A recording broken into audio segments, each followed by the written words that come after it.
Good evening, folks. Thanks for joining us on this beautiful Wednesday evening. My name's Tom. That's going to be Taco, and we're bringing you the business. North American action here in the Smite Pro League, 4th week, and we've got 2 sets that should be very exciting. And I think that a lot of people have really been anticipating some of these matchups. Luminosity, although they had a very promising start, encountered a couple of roadblocks, but I think that this is definitely one of those weeks that they can start to get themselves back on track. For sure. I mean, these guys, we watched them before, and we'll watch them again, and we'll do so on Mixer. A lot of fun toys to play around with. Of course, you've got the co-streaming. You can watch your 2 favorite players, Weekend and Zapman, for this matchup on their individual streams. That's always fun stuff. I mean, there's nothing better than being able to see the pro players up close and personal from their perspective. It's very unique and awesome, just getting that little bit of extra insight to help your own personal gameplay back at home. Now, of course, these players are playing for the big bucks. It's all about how this split is going to wind up. It's 1 of 3, and the way this one works out, it's 6 weeks of competition. Everybody plays each other twice, and we're basically in that secondary portion of the split. Everybody, best of 3s, obviously. And NA, we're here Wednesday and Friday. EU, we're here yesterday and, well, tomorrow. And for the European and North American days, it's kind of the same thing with still handling the way that the formats are going to break down throughout the year, because LAN is what these players are playing for online to begin with. 3 different splits, and starting off with the Gauntlet. Exactly, and that'll feed into the Smite Masters and the Summer Finals. We've got a lot of fun LAN stuff going on there. And then, of course, everything culminates at the end of the year for the Smite World Championship. E-United was the team that took home the trophy last time around. Now Europe is trying to jockey for position to see who's going to be on top there. And so far, it's been Energy, the team with the new support, still coming out strong. Kind of just surged up to the top as well. Initially, we were looking at Dignitas as the top dog in EU, but with Dignitas having lost their most recent set to Energy just shot right up there. Rival, Dignitas, all those top-tier teams in EU. The competition is just so close. Yeah, we see the same thing over in North America as well. Tight competition between our teams here. Counterlogic Gaming seems to be the team to beat, but they are tied for first with Space Station Gaming. And then Luminosity, I think that was a surprise for some folks.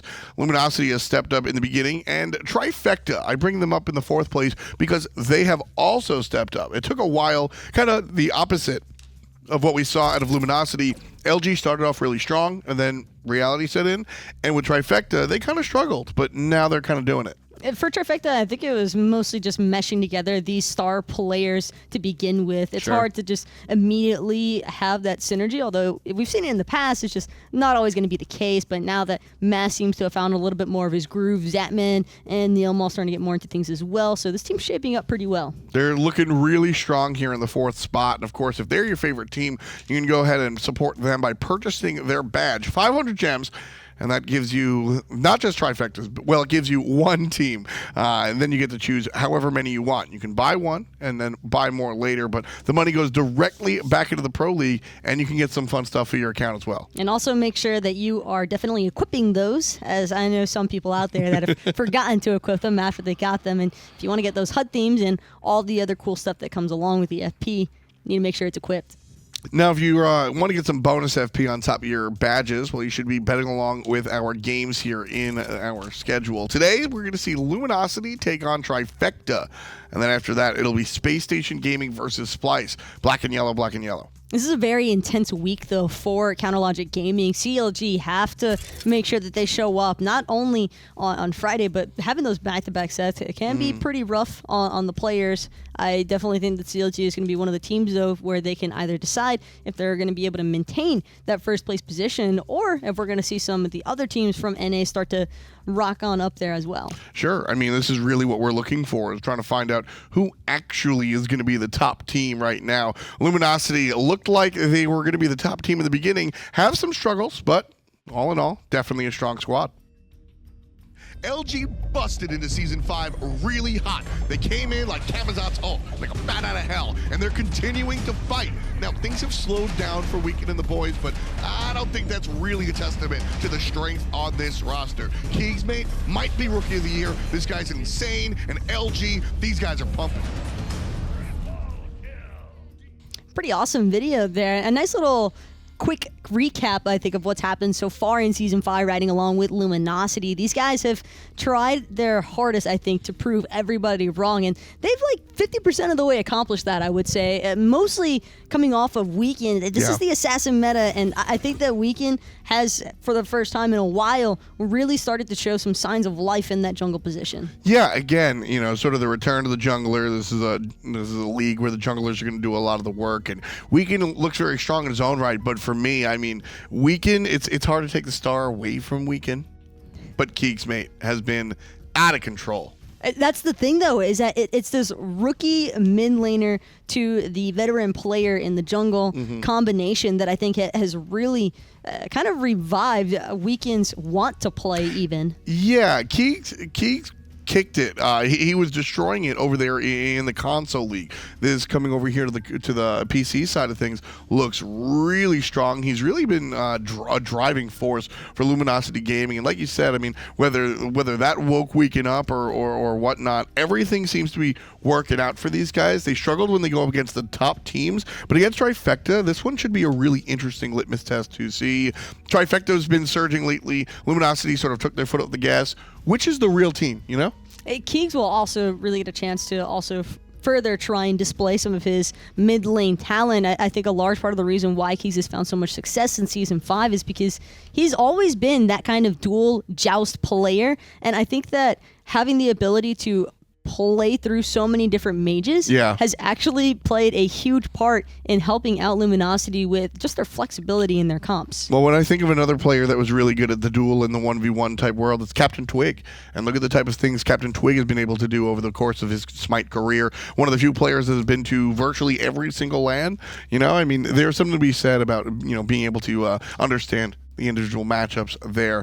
But the matchup team-wide is going to be Trifecta.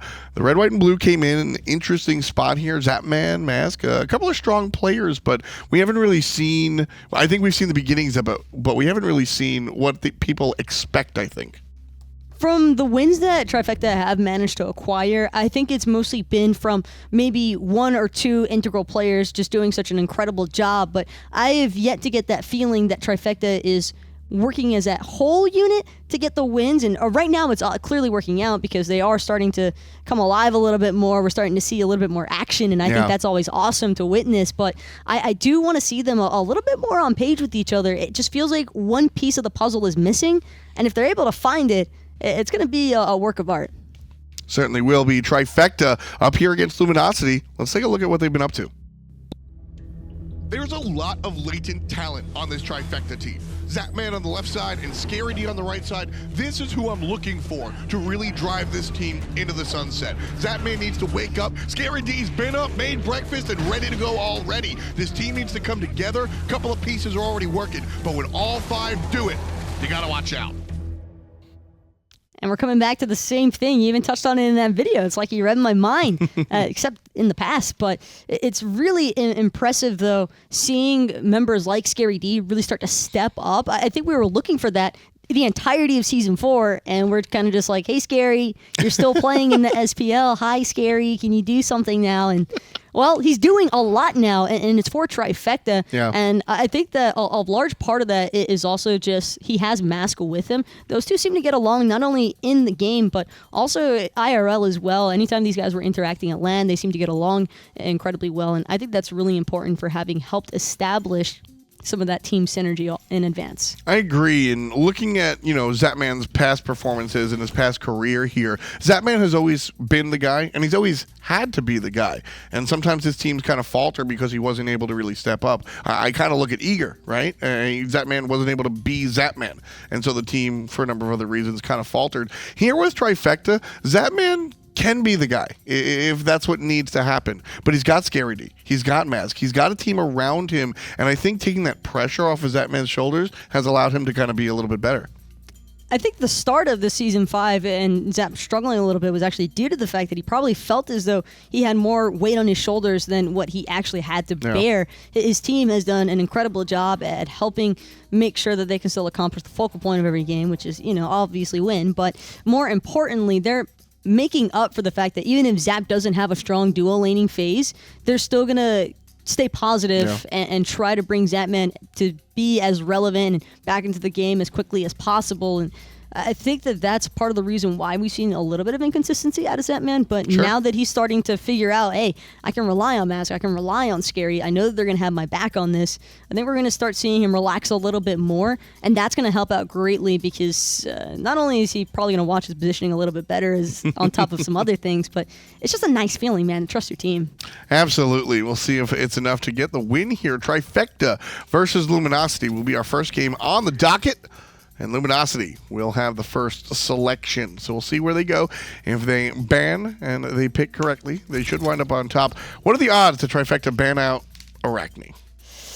Every team has done it so far, I believe. Every single team. Against Luminosity. If it works, it works. And Luminosity, whenever they get the Arachne, they win. So there's no reason for them to not try and opt for it. I do like what Luminosity are doing already, though, removing some of these global presence gods. I love that Janus has been a top-tier pick, especially in both parts, really, of the SPL, EU, and NA, and not having to worry about that is going to be pretty nice. Wonder if we see it? Oh, we'll get the Achilles. Ooh. New character here, playable here in week number 4. Achilles, guy's got an execute class that he's kind of in between a warrior and assassin, so a little bit of wiggle room. We'll see if that winds up in the hands of Weaken like I expect it to be. Daji will be the jungler of choice across the way alongside Athena. Would definitely prefer to see that Achilles in the jungle role. To me, Achilles kind of feels a little bit like a Suno Ninja, where his primary purpose in the match is just to go for that single target pick, and he's able to all in you, but he's very vulnerable to damage as well. He tends to get blown up pretty quickly, which is why I think he's been struggling in the competitive matches been played so far. And we all know Luminosity has got to be the first team to try and get a dub with Achilles. We'll see if it works out. Here they're going to pair him with Hachiman and Geb for the long lane. And Chulainn will be across the way for Trifecta. So a character that has sort of fallen from prominence, but still we got to see him selected last overall last week. So this character is, I think there are other choices that people are leaning towards, but still relevant for sure. There are probably some stronger picks to maybe have contested, but Scary D on Chulainn has looked fantastic in his previous matches, and there's something to be said about players who just have their pick, their go-to pick, and for Scary D, one of those signature gods is definitely going to be this Chulainn. I've liked him on there so far. LG, going to pan out the hot stuff. Soul and Agni, going to be banned out here in Phase 2. Trifecta, on the other hand, looking at Ullr, and we do get that Arachne ban. Not convinced that Achilles will be in the hands of Weaken. So Trifecta going to go ahead and select the Raijin, the Drum. We saw Obey Alliance play this yesterday. We'll see how Trifecta does with this character. I like the Raijin because they do have plenty of proper setup for it. Between the Athena and the Daji, that's a lot of CC, able to burn out tons of actives, and throwing in those Taiko drums into the teamfights can not only provide a ton of damage, but maybe even just some setup potential, make things a little bit easier for Trifecta to kind of get the rest of their comp to have the follow-up factor. The Arlong Shen, that's certainly the beginning, and you're looking for the follow-up factor on that character as well. Big taunts into what LG have brought, kind of a nice look. Xing Wei will be the hunter of choice in the hands of Zapman. How are you feeling about these drafts here? I feel like everything's kind of even, to be honest with you. Xing Wei feels like a heavy response pick, maybe expecting that Erlang Shen to be for Weaken as opposed to the Achilles. Possibly. We'll take a look. You got a horse in this race? You know who's going to win? I couldn't tell you even if I wanted to. Luckily, we'll just have to break down the stuff after the fact. But bringing you the actual game, it's going to be my man Aggro, LG and Trifecta. Thank you, Tom. Thank you, Taco. Finch here, and I do have Aggro with me as well. We're going to be looking at LG versus Trifecta, Game 1, with some pretty exciting picks already. Yeah, Achilles back to the battlefield. Hopefully he can do a little bit better for himself this time around. Winless so far in the SPL, and really hasn't felt like he's done a lot. I really hope it's in the jungle for Weaken, because I think that's where Achilles is at his best, and I really want to see if Weaken can kind of utilize that. Well, you want to see if Weaken can utilize it. I want to see who you all think is going to win the game. Make sure you vote in there in Mixer chat for us, please, in the poll. Let us know who's winning. We know chat can be a little bit flighty. Maybe they can, counter that today and just pick the team you think's going to win. Chat has been a little bit better recently. Chat and I are seeing eye to eye. They seem to respect me, and that's so I what respect Ryan them, means by better, by the way. That you two agree. That doesn't mean you've been doing any better. Well, it just obviously means you that's agree. that's obviously what I mean. If they're agreeing with me, I'm obviously right. So that by default, that means chat is right as well. Please get me into the game. So I no longer have to listen to Ryan talk about... But we matched so well today. What do you that's mean? right. You finally took my advice, just followed my fashion consultation. That's what it was, And yeah. you look great today, let me tell you. Thank you. Just wanted to let you know that. Yep.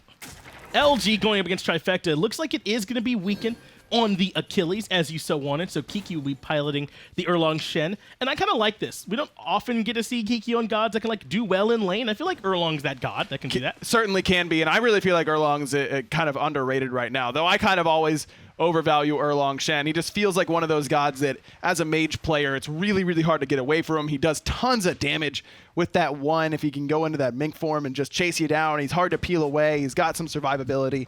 But man, if Erlong falls behind, that damage that he does have becomes less and less relevant because it's all auto attack based. So if you're behind, you can't really be in the thick of things auto attacking as easily. You have to be using your 72 transformations defensively instead of offensively, and it really takes that away. So if I'm Trifecta, I'm probably camping this right-hand side, trying to get Kiki behind.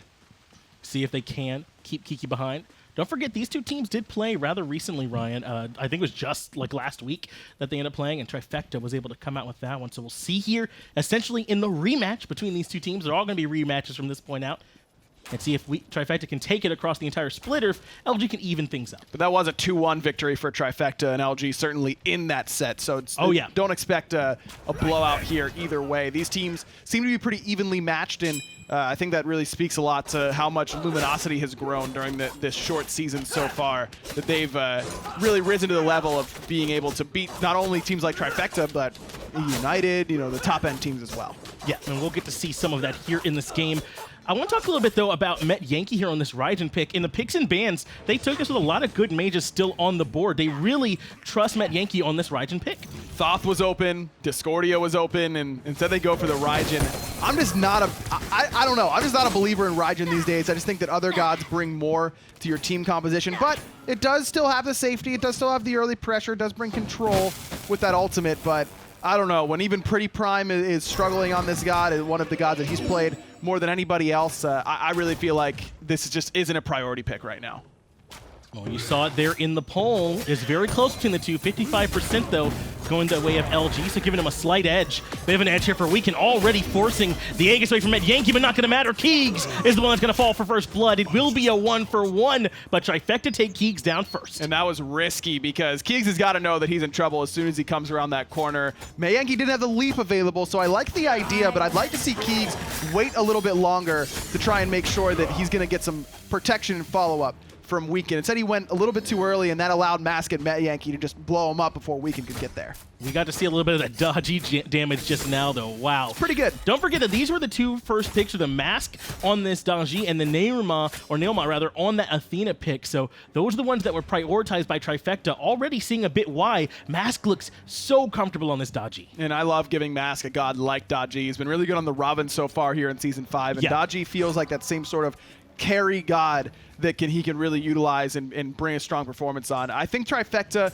for all the star power on this team, sometimes lacks the dude who's going to carry them in the mid to late game team fights, and giving Mask a god like Dodgy will allow him to fill that role for them, and I think he's the perfect guy to do it. And I like it on this composition in particular. There's so many people that you have to worry about using your purification beads on, to the point where Weekend's picked it up early instead of like a blink. You got to worry about the Athena taunt, you got to worry about Raijin's ultimate, and then you got to worry about the pal out from Mask. Exactly. So there's plenty of beads burners, and that means that Mask is either going to get pulls in or force out ultimates, and then NeiruMah can take advantage of those sorts of things. Even Metyankey can force beads pretty easily with those Taiko drums. And if say you don't have purification beads and you do get pulled in, well, Zap's right there with the knock-up. The Persistent Gust, one of the best follow-ups to hard CC in Smite, because it's going to knock you up and guarantee a bunch of auto attacks for a Hunter, which is scary to go up against no matter what point of the game that's in. Yeah, and particularly this Jingwei, I mean, if she has those explosive bolts, could be getting a little bit surprised crit in there too, which can make it all the worse. So wanting to try and avoid Zapman on this Jingwei is going to be Luminosity, as already Weekend backing up a little bit. We're seeing the junglers both hang out in this solo lane, as you predicted a little bit, but this could be an advantage of Trifecta. They've got that Rage Form coming soon, too, on Scary D. Gonna jump in for a little bit extra damage, but Scary D is the one that can keep chasing this one out. All he needs is the ult to find it, and he does. Weekend not there. And I love that play, because Weekend isn't there because his XP harpies are coming up, and Trifecta knows that, and they're using that camp to kind of bait bait Weekend away from that engagement. Kiki's still sitting at only level 4, means he doesn't have that ultimate to try and heal up, and just no real chance of survival in that situation. Love the timing from Trifecta's gank. You're right, because Kiki's going to be thinking the same thing about his opposing jungler as his own. Weekend leaves off, and we could see Mask kind of hovering in the jungle, giving the signal that he too was going back for his own. So they play to that, able to find that kill, and perfectly timed to that rage transformation from Scary D as well. They just had all the cooldowns they would need.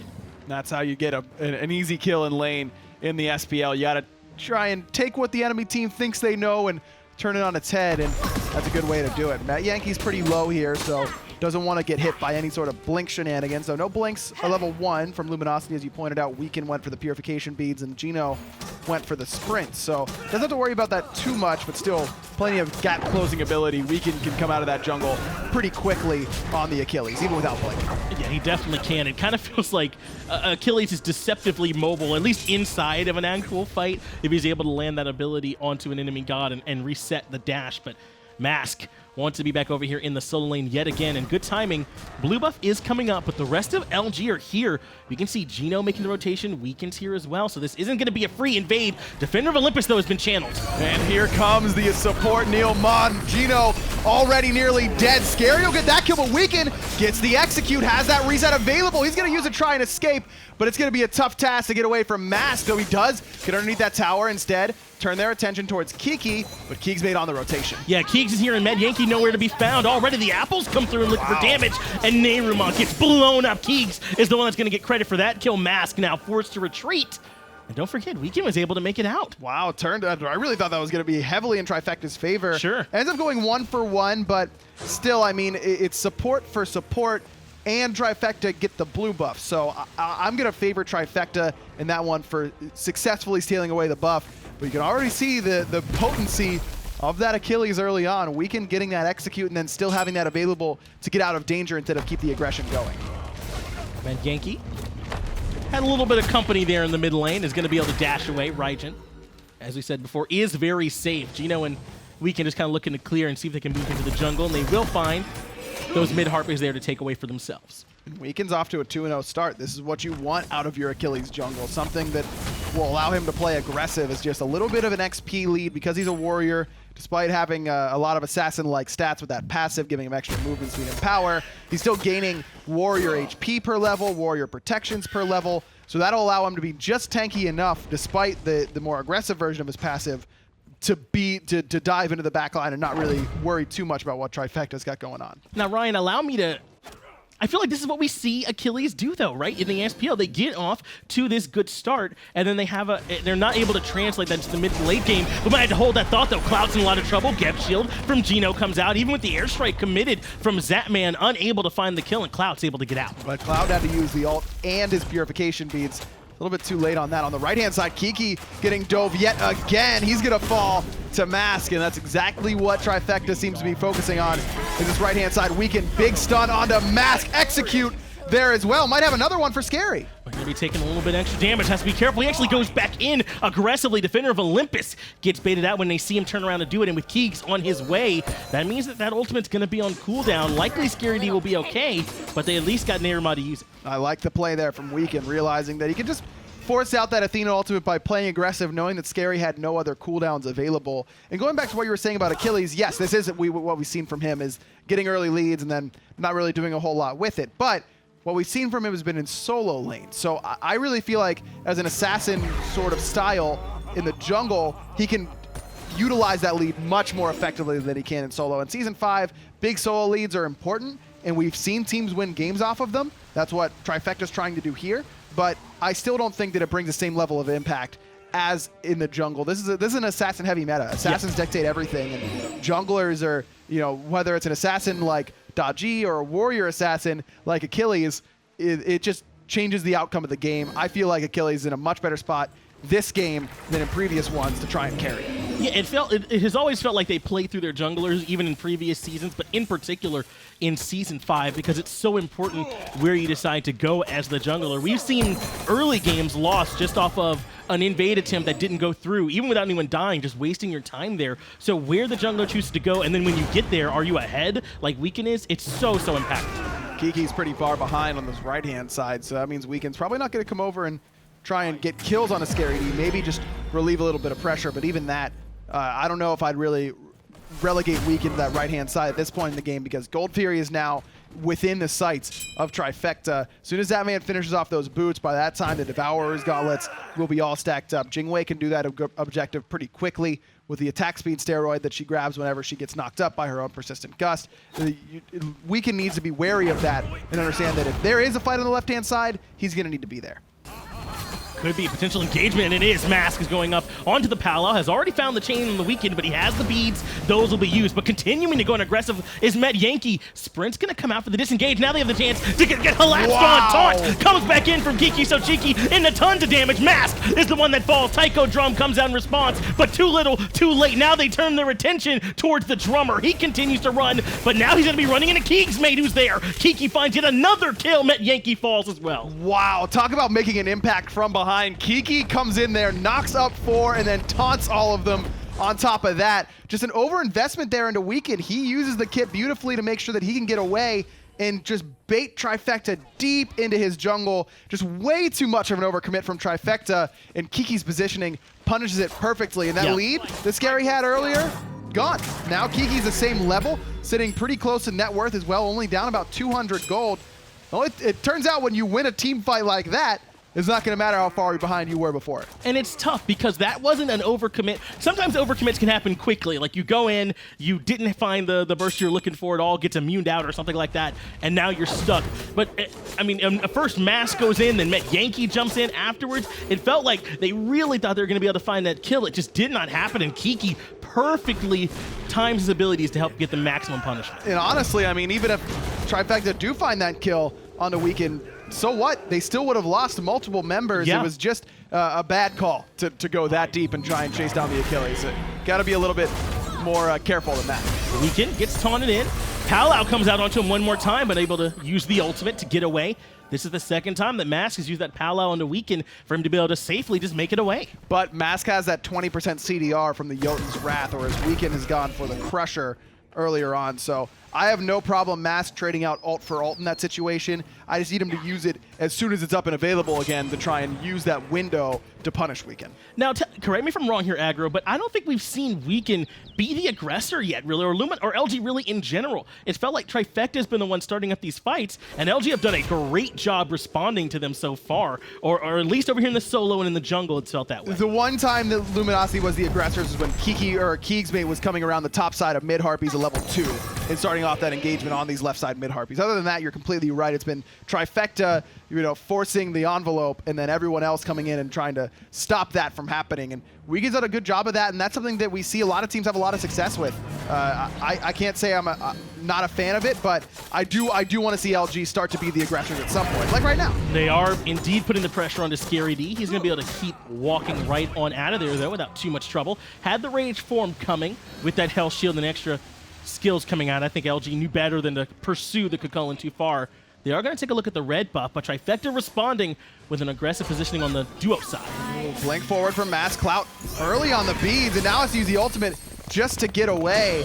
Thought that Athena taunt was going to hit him, but it was already used there. I guess scared off by the blink sound from Mask, but Clout has not been able to have pressure yet in this game, and that's a good sign if you're a Trifecta fan, because Clout's been a big part of Luminosity's success. Chance here for Geno and the rest to collapse on top of Mask. Cataclysm and the Apple are all that it takes. Keegs gets the hit, and Mask is the one that has to go to sleep. We'll see him in another 20 seconds. Yeah, I don't know what Mask was thinking was going to happen, because he doesn't have beats. He's got Blink at level 1, and he's walking right next to a Gep who CC chains pretty well. That was definitely a moment for Luminosity to say, wait a minute, this dude doesn't have beats. Just kill this guy. And Keegsmate's Golden Apple ensures that no Trickster Spirit escape happens for Mask. Just good identification, but by a bad play on Mask. Definitely a bit out of position there. Had Metyankey with him for a minute, but Metyankey went ahead and got on out of there and realized there's not much that Trifecta could positively do there in the jungle, and it is Mask that ends up paying the price for it. 2-3-2. Despite how well things seem to be going earlier for Trifecta, now falling a good bit behind Weekend. I really like what Weekend's going for here. Looks like it's going to be a Void Shield in that third item slot. And I think this is the perfect item for him in this slot because it effectively acts as penetration for him. It's going to reduce the physical protections of everyone around him, but that's also going to help out Clout, it helps out Kiki, and it gives Weekend some survivability against Mask, Scary, and Zapman. So I really like that he's still understanding what class he's playing while also building it for some damage. It'll provide both ends of the coin. I love it. Geno, got the rollout. Taunt does come out, though. That goes into Clout and a bunch of damage in response. Geb Shield gives him a chance to escape, but Zapman is going in aggressively. Stop me if you heard that one before. Forces the ultimate out of Clout to have to escape, and Geno has to use the Cataclysm defensively. Zapman uses the airstrike to get on out of there and is able to disengage. Man, again, just like I don't know what Matt was thinking. I don't know what Clout was thinking there either. Keegs reacts to the blink sound and uses the beads, but the shield there was perfect. While Weekend, where was Zapman? He just popped. Just on the backside, gets blown up, and Geno is not done with this fight just yet. He's got Kiki here to land the pin on top of NeiruMah. Taunted back in. That's a kill for keegsmate. Make it 2-0 so far in favor of LG. They continue to surge, but Scary D is able to find Weekend. Now the solo laner is here. And this is why Trifecta camped his lane. He is so far ahead. Clout will get one, but Metyankey's Taiko drums will ensure that he falls. In return, it's a 2v2, and LG's got to know that they're not in a winning position. No, this is only going to get worse as long as Scary D is here. Aegis comes out, but Scary D finds yet another kill here in this team fight. A chance for the full-on deicide as Kiki continues to stick around, but he is going to have to retreat. Between Metyankey and Scary D, it's just too much damage. As soon as Scary D showed up here, aggro, this whole fight flipped around. It really did. The dude's just playing out of his mind right now. This is the best we've seen Scary play in a long, long time. And I'm not talking about this game. I'm talking about this year. Season 5 has been the year of Scary so far, and enemy teams just don't have a lot of responses to him right now. Zap and Met need to be pretty careful here. Neil's gonna get here in time just in case. Both getting a little low. I was getting a little worried about him. I mean, we saw Zap lose to a jungle boss last week, I believe, to the Fire Giant. So I just wanted to make sure that, didn't happen again.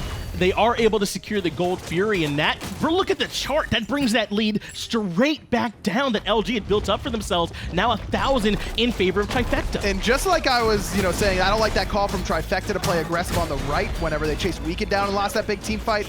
Don't like LG playing that aggressive on the left when the rotation from Scary is coming in. Yeah, Kiki kind of evened it up and got closer in level, but Scary is still playing at a really high level right now and is playing the Chulainn, his nice steal away by Clout there with the long-range auto attack. Just too much aggressiveness from LG. They'd already won that little scuffle. Go towards Gold Fury and bait it there, then try and get Scary in alone. Just too much aggressiveness ends up costing them not just a little bit, but a whole lot there. Not only the team fight, but the Gold Fury as well. Yeah, that was a little bit reminiscent of like old school Cyclone to me, but instead of doing it like on an assassin and coming in and cleaning up the kills, he's playing the Chulainn and getting it done. Weekend, though, not to be outdone, looks a little bit more for NeiruMah on the jungle. Isn't able to find it, does hit the stun and force him back, but he'll just come back and farm up a little bit with his team here, aggro. 4-1-5, despite that team fight, Weekend still having a good game for himself on this Achilles. I love the Divine Ruin pickup for Metyankey on this Raijin because none of these characters really stand out and say, oh, I really need anti-heal, but it's great against Erlong Shen. Shuts down that big ultimate from his big heal from his ultimate, and Weekend gets a ton of healing from that second ability on this Achilles. This is the perfect pickup for him. Still spending a lot of time over here with Scary D. They got the ultimate out from NeiruMah last time, so Defender of Olympus can't come out again.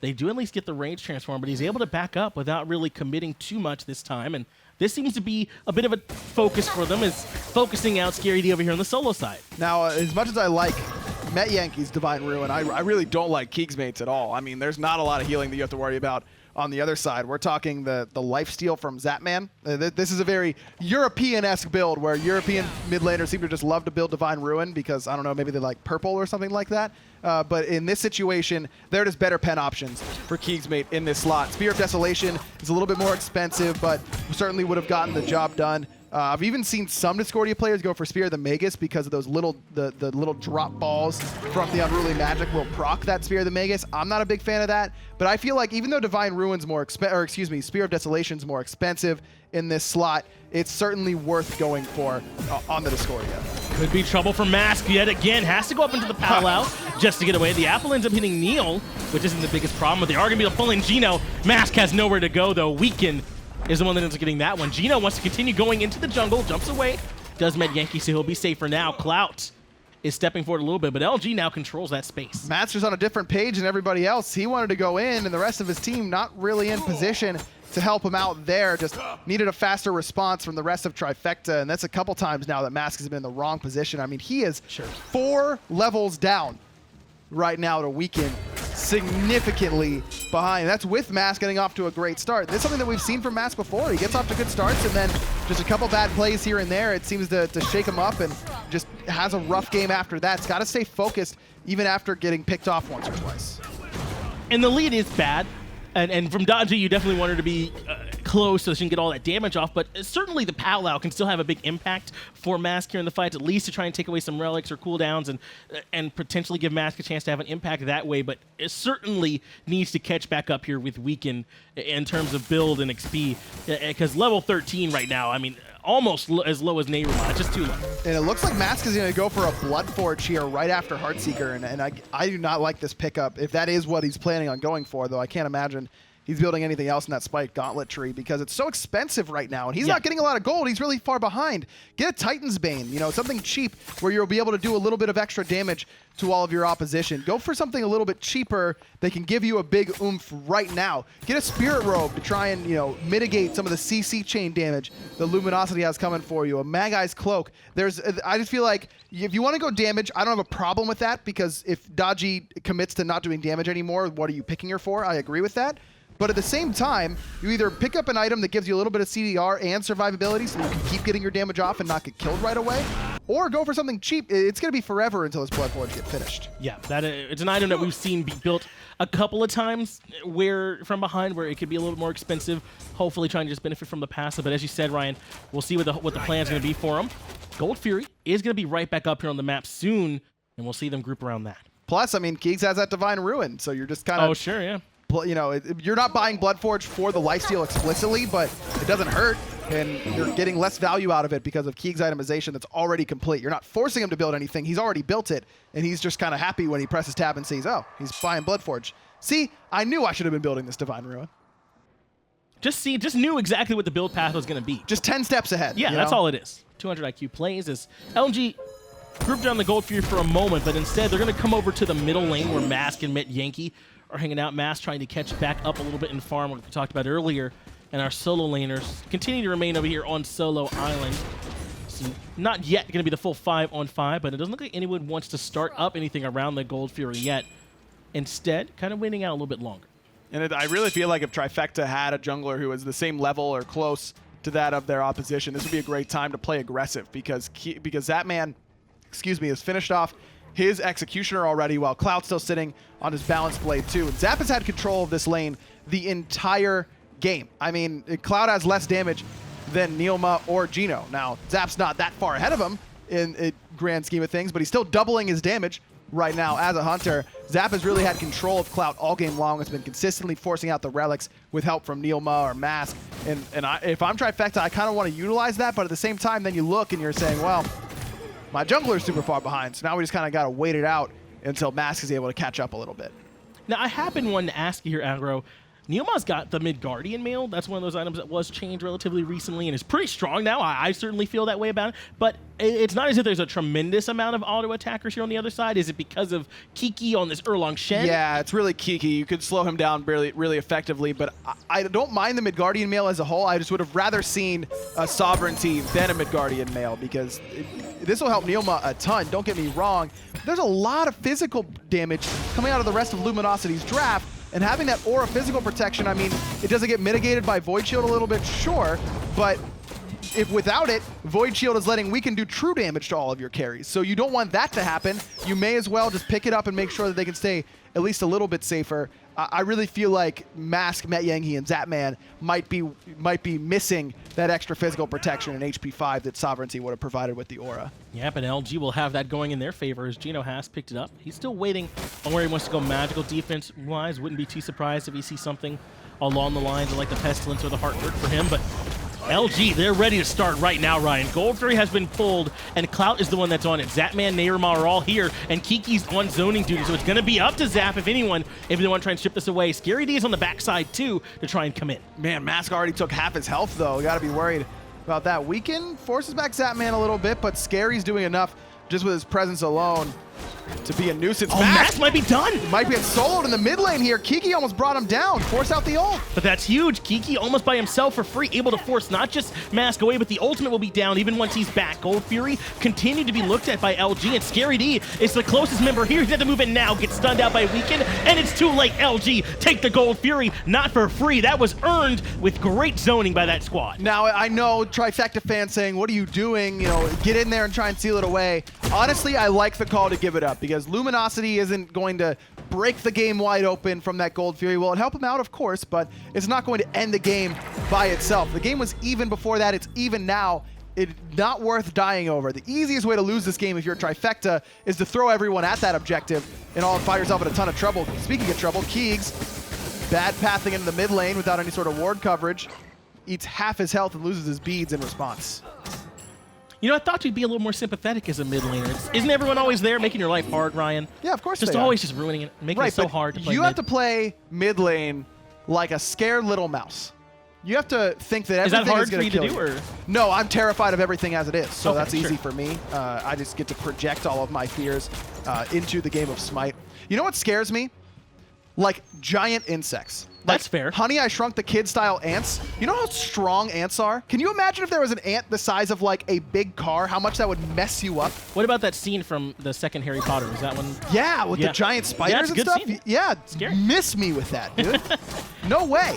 Ryan on his Ron Weasley trip while Pyromancer gets looked at. Ultimate comes out from Scary D already. Now the chance for the Taiko drums to try and take that one away, and it looks like it does. Trifecta able to secure the objective, and now Mask finally with a chance to be the aggressor, looking for the powwow, while Scary D keeps Geno pushed away. They're not going to be able to pull anyone back in except for Kiki, and so they'll back off, having stolen the objective. Good play there by Metyankey to bring the damage in. Scary Sure stuck went around. their way, but Scary might have stuck around a little bit too long with the rest of the team. And still here just in case. Geno finds Cataclysm. 3 with that 3-man Cataclysm. Kiki finds the taunt as well, but Weegan's looking at Scary. And there comes another taunt from KikiSoCheeky yet again, getting off another good ultimate. Scary D on the backside has Weekend chasing him down, and no one wants that right now. Mask forced to retreat, and Kiki continues to push onward.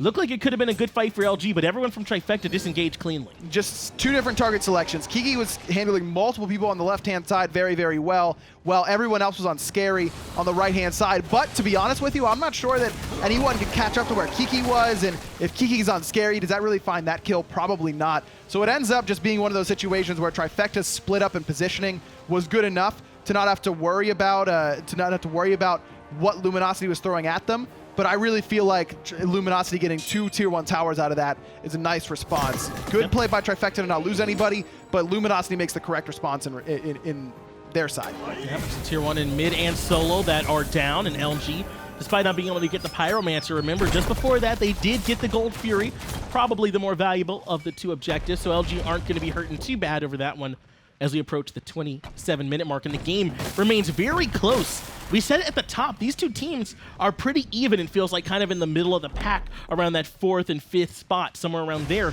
And we're seeing it right now as NeiruMah goes in and gets the ultimate out from keegsmate. Is able to dodge it as well. Pulled back in is Geno, gonna have to roll out away. Now the Taiko drums come more for damage than for control. Does force the Aegis on the Keeks, who has to leave. But on the backside comes Scary D. It's the little things like that, though, where you see it from Trifecta. Love that patience. And now I love this double taunt onto Weekend and a Geno. NeiruMah will get credit for that one as Kiki gets into the middle of everybody trying to make it happen. Mounted archery comes out as well from Clout. That's enough to bring everyone on Trifecta actually relatively low. Scary D goes in looking for the push aggressively, but that is Kiki he's trying to bully and gets punished for it. Taunt comes out. Weekend seems undeterred. Pin lands left-hand side. Kiki wants more as Zapman finds Weekend on left side, continuing to try and force Metyankey away and can't find it. But Kiki sticks around as Clout finds Mask. Wow, Mask jumped on top of Clout. Met could be dead. Turn it around. Clout's going to grab a double kill before Metyankey trades it out Rocky style. Clout is at least able to take 2 with him. But it's Trifecta who end up still on top, 3 for 2, and that's all started because of the beautiful patience from NeiruMah in the mid lane. He dashes forward. Keeg says, "All right, bro, I got my ultimate, and I don't have to use the beads." And Neil was just waiting it out all along. Mask able to pull the beads out after that with the powwow. But that's all centered around Neil, man. Neil's playing really, really well right now on this Athena. It really feels like the frontliners for Trifecta are the ones that are keeping them in it. Scary and Neil playing really, really well. Also got to give credit to Metyankey. He's been in the right spots for the majority of this game. You can see how much damage he's starting to do now on this Raijin. Almost brought down keegsmate from half HP from quite a distance away. Neil even able to sidestep. Though when it came out, I liked it. It was a nice play.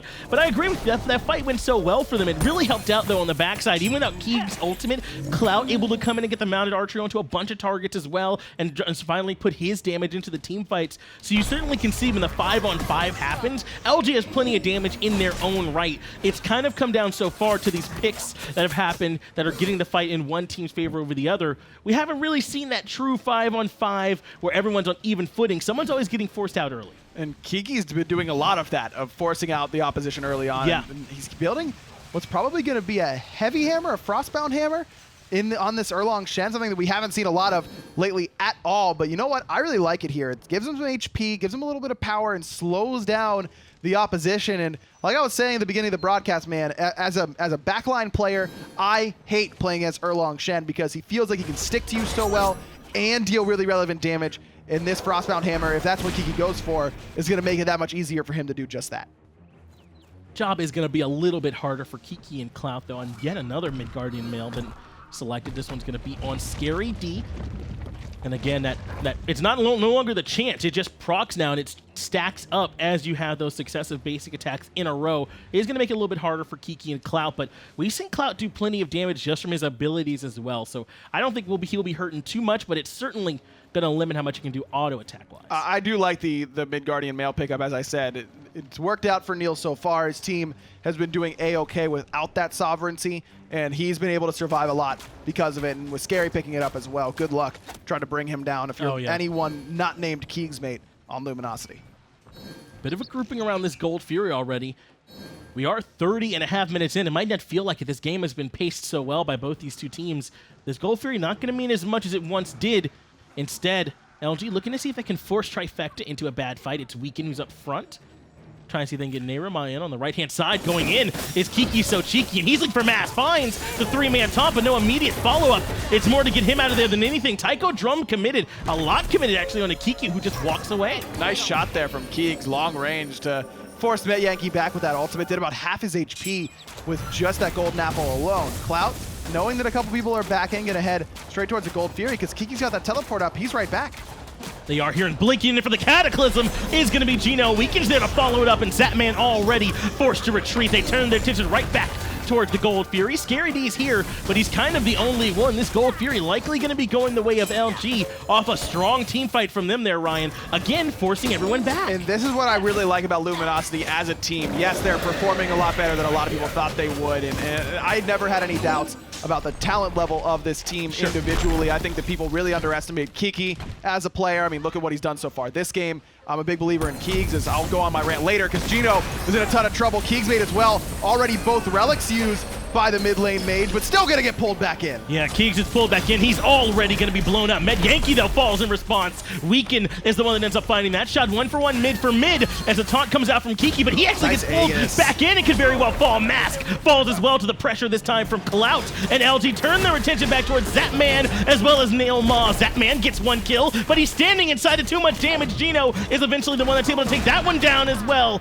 And the fight ends up being 3-for-2 in favor of LG. Wow, great plays by Clout there in particular. The Aegis to stop the burst damage from Mask. If he gets hit by that Trickster Spirit Horrible Burns combo, he's dead to rights. No chance to survive. But Geno with great peel, understanding where Mask is going to go, and then Clout with the Aegis to make sure it bought him enough time as well. Scary got in there, but just missed, stealing away that Pyromancer.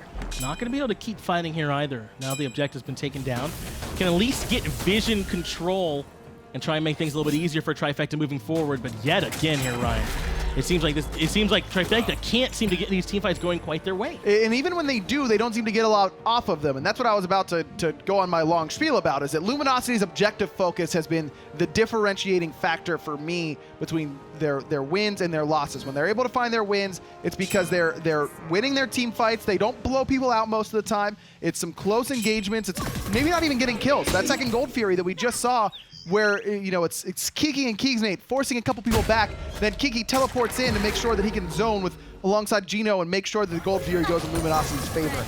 This is a team, and it's not just exclusive to Luminosity. When teams focus on the objectives and end up getting them, even if they don't outright win your team fights, you're going to put yourself in a position to win, and Luminosity has done that so far this game. Now, because they haven't found any blowout team fights, it hasn't been a big objective. No Fire Giants, no Tier 2 towers, but it's only going to take one at this point because they've done such a good job of bringing down the Tier 1s. And the game is still so even between both teams, so as much as we can sing the praises of LG, Trifecta have kept the team fights themselves and the matches very close. They were able to strip away a Pyromancer earlier that LG had started up. They've gotten a few towers of their own to try and help things out too. They've kept it very even, and now that we move towards this Fire Giant, either team has equal claim, as Weekend actually finds the stun onto NeiruMah. But very little damage. Neil's just got so much physical protection, and Achilles is not really looking to kill NeiruMah in this situation anyways. In fact, that very much favors NeiruMah because he got the Magi's Cloak out. Cataclysm hits Metyankey. He's forced to Thunder Crash away, but Kiki is going to be there immediately for the follow-up. Knock up into the taunt, but gets forced away by the damage. Actually goes into the Taiko drums because Mask is here to help out. They try to collapse onto Kiki, and it's successful. Mask finds the first kill to fight with a little bit of help from his mid laner. Keegs, though, dove very deep to get the trade back out 1-for-1. Wow. Very low on the backside. Zapman forced to Aegis away from Weekend's damage, but he's right there and punches him into the ground. And Clout's handling Scary on the backside. Mask gonna come in though and find the kill, gets the Bloodforge shield as well, while Neil actually taunts Weekend away from Mask. Keegs gotta be careful here. Big damage coming out of Mask. Force out the Aegis, and Scary's back. No Palo available though, so Mask has to be careful himself. Jumps in one more time looking for Keegs, but Geno is still here. On the backside, Scary D continuing to fight this one out, but it's with Weekend, who's very, very healthy and unafraid. They're looking though for Mask, who did manage to safely disengage and end up being 2-for-2 again. Man, these teams are so even right now, John. I mean, every fight seems to be 2-for-2, 3-for-3, 2-for-3, one way or the other. It's so hard to say exactly who's going to come out on top, but the lack of thorns is really coming back to bite Kiki. I mean, the Blinks-ins have been really, really successful and very, very valuable to Luminosity, but Trifecta, because Kiki has no thorns, just knows that as soon as they get in front of him, you can just dump everything in your kit into Kiki, and if you don't kill him, well, then you're in some serious trouble. But if you do, then that really turns around a lot of what Luminosity wants to do. Kiki's been able to bring so much control and honestly damage second in the player damage charts right now. But remember, a lot of that wasn't in lane because he was the one getting bullied out in lane by the ganks from Mask and Scary D. So the blinks worked out so far, but I know part of Kiki's saying, I wish I had some thorns. For me, though, you got to make sure you're paying attention to Kiki in these fights. He gets so many abilities committed onto him, and I'll sing his praises later as the fight's already started. Weekend does have the beads, though, does not get pulled back in. He's going to use the ultimate anyway, so he is able to get a little bit more space. Wow. Trifecta force him back. But this build from Metyankey is so pen-focused that I think that was only the Raizu detonation in one hit of Percussive Storm. That's crazy damage, and half of Kiki's health in the late game with that Soul Reaver proc. That's the big thing, is that the Soul Reaver is only going to be up every 40 seconds or so, but man, you can, again, if Kiki's in the back line and everyone from Trifecta knows that they can just burst them down, with that Soul Reaver proc, it's going to be easy pickings for Trifecta. But that's good. Up until now, they've had to commit a lot onto Kiki to try and get him. They used the Taiko drums in that last extended team fight, as well as had to go over to the Palau, did Mask. So in the end, Keeks kind of was able to walk to the back line and help make that initial 1-for-1 trade to take down Metyankey, as NeiruMah goes in for the taunt but can't find it. He'll take about a third of his HP in response.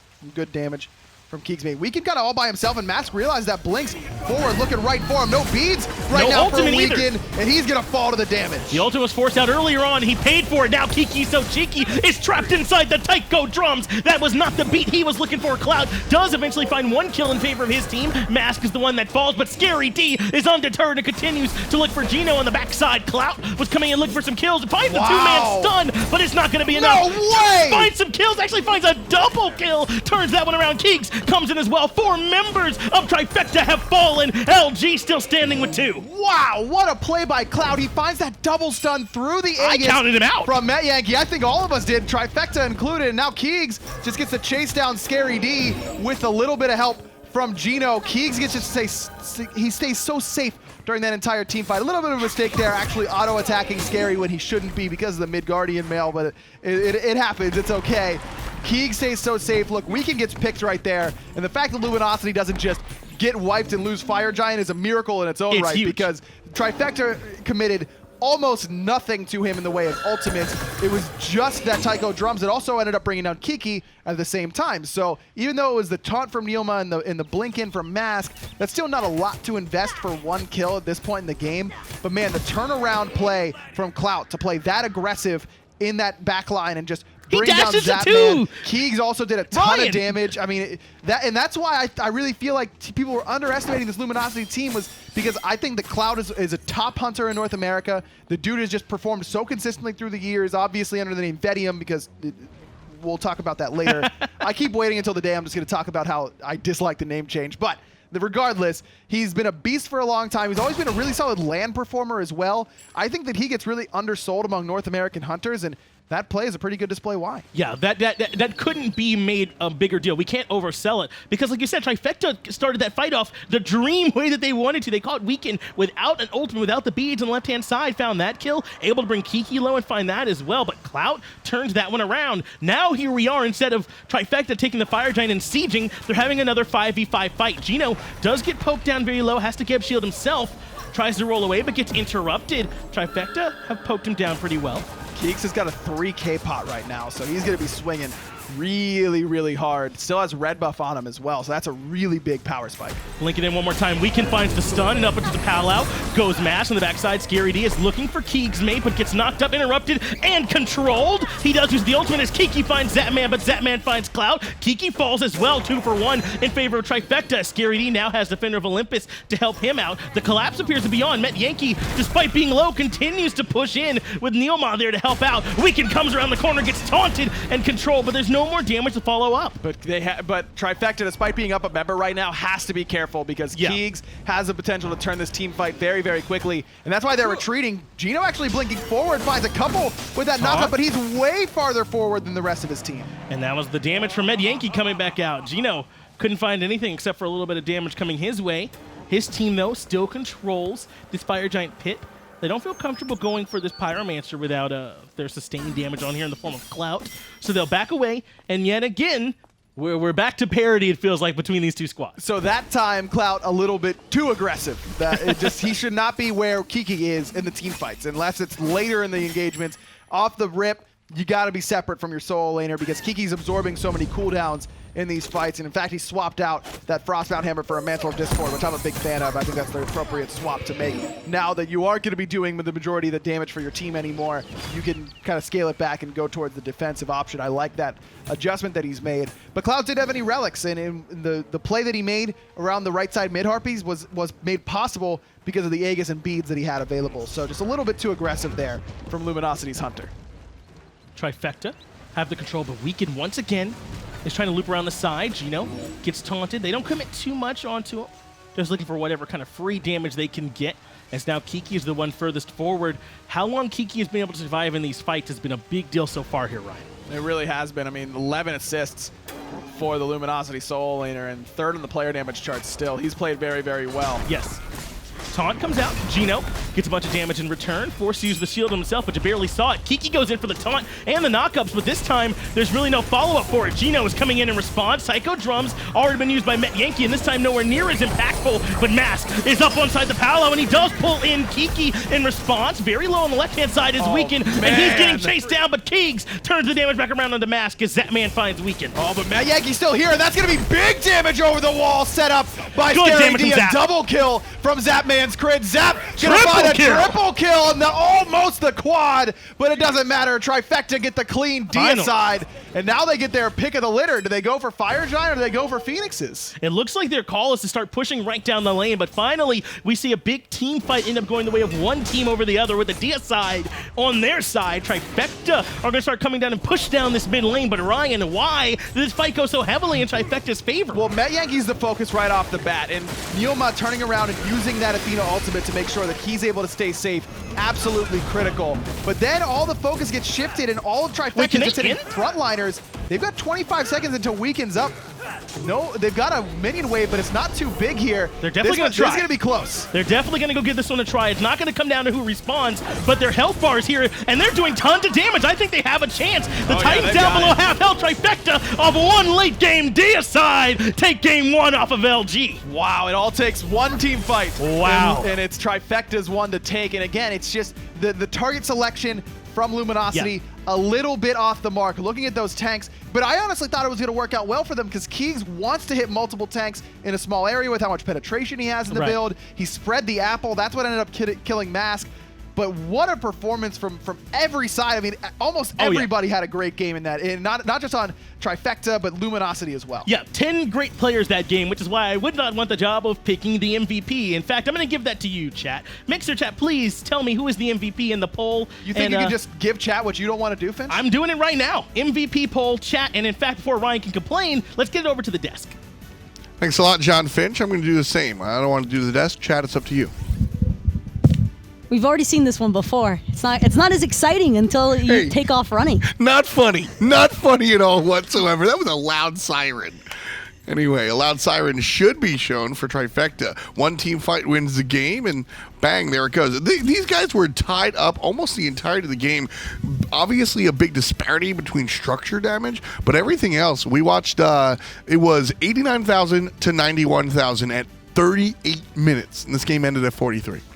It's just the last two team fights, especially that last team fight, and Zapman finally living up to that name. I think that he's had his own bar set for a while now by the public, and this was Zap touching it. It's funny watching Zap sort of come back because he really hasn't been there for a while. You know, and watching this and coming to this is the Zapman that I think a lot of people expected to see in the beginning of the season. Scary D, though, continues to do it. I mean, Scary D, trust me, just impressed is the word I'm going to use. I don't consider KikiSoCheeky the most top tier pick right now in the solo lane. Guardians seem to really be running rampant there, if anything. And Scary D, though, just making it happen time and time again with KikiSoCheeky. I think Luminosity thought that maybe they could try to counteract it if they went for this aggro double warrior kind of composition. But the Erlang Shen, Kiki had an awesome initial team fight. I love that team fight the team fights that they had at the start. Kiki got off some great taunts with Erlang Shen, but unfortunately, as things kept breaking down further and further, Trifecta just steadily pulling further and further ahead. It was really crazy too to think about because Luminosity actually ended up with 2 members surviving in a practically full team wipe against Trifecta, and for Luminosity to have actually made it out of there alive, I thought Keegs for a moment there was going to single-handedly carry this game for Luminosity, but thankfully enough, he had the rest of his team to back him up, and unfortunately, in the end, it didn't really seem to matter, but you cannot kick yourself too much for that kind of set. No, not at all. I think, I forget who said it, whether it was Ryan or Finch, but all 10 players kind of went out and played. Zapman ultimately puts a dot on the game with a triple kill, but like I said earlier in the set, it was all brought to Zap by way of Scary D. Over there in the short lane using Chulainn, which, as you mentioned, not the heavy carry that this character used to be. A 5-1 and...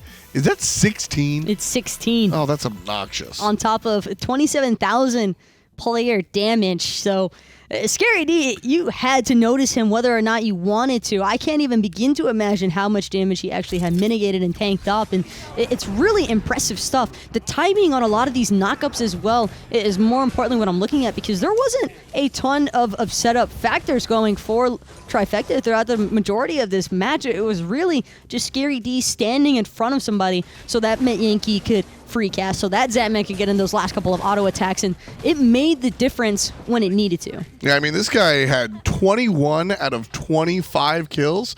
I mean, not kills, but just assists, etc. That's an incredible kill participation, especially for a solo laner. I mean, what Scary was able to do that we've seen since the beginning of the season was get that lead early and then move it across the map. A lot of times you see these players get these leads and they don't do anything with it. Scary's the opposite. And he keeps bringing it to the opposition. Love to see that. I hope Scary D keeps it going right now.